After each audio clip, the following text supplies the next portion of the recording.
Quick question. Have you ever opened a class and immediately regretted it? 15 dependencies, 5 services, 3 configs, and one very confused developer. You. Today, I'll show you how senior developers hide chaos behind a clean, simple interface using the facade pattern in C#. By the end of this video, you'll know what facade pattern actually is, when not to use it, and how to refactor ugly, overcomplicated code into something that feels calm. If you're a junior or intermediate dev trying to write code that looks senior, this one is gold. This video is part of my series Design Patterns Code Like a Senior Dev, where we take patterns out of textbook and put them into real-world C# code. If you have watched the adapter, bridge, or composite episodes, this fits right in. If you haven't, I'll link the playlist below and in the cards. Let's start with a very real scenario.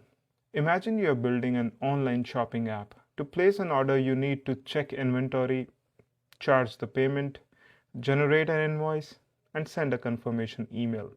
Sounds reasonable until this happens.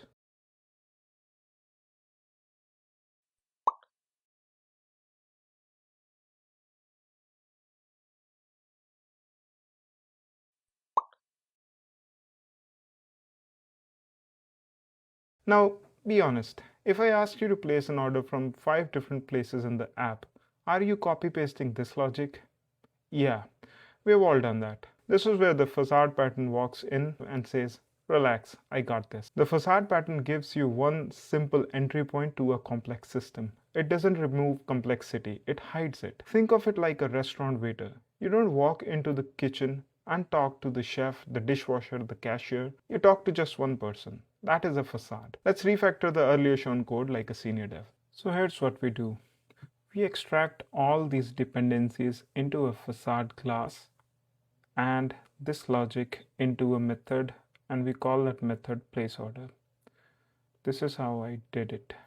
So I created an iOrder facade and I created a placeorder method that takes in product ID and quantity. And I have a concrete implementation called order facade, which takes in all these dependencies. And then I implemented the placeorder method, which calls the service as needed and then returns invoice ID. And our controller becomes even leaner.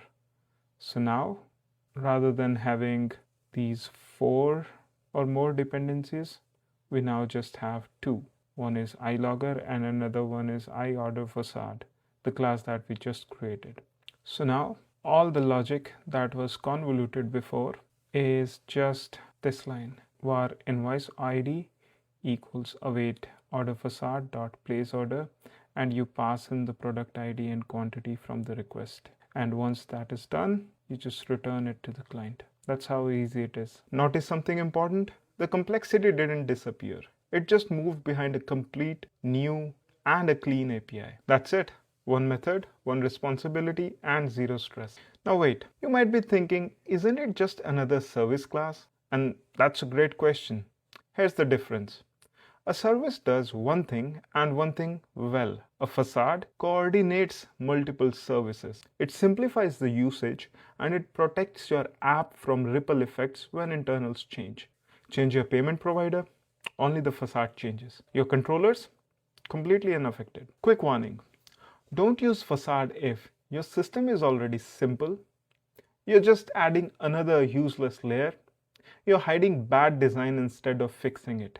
Facade is about clarity, not laziness. Senior developers are mostly concerned about readability, maintainability, and change tolerance of the code.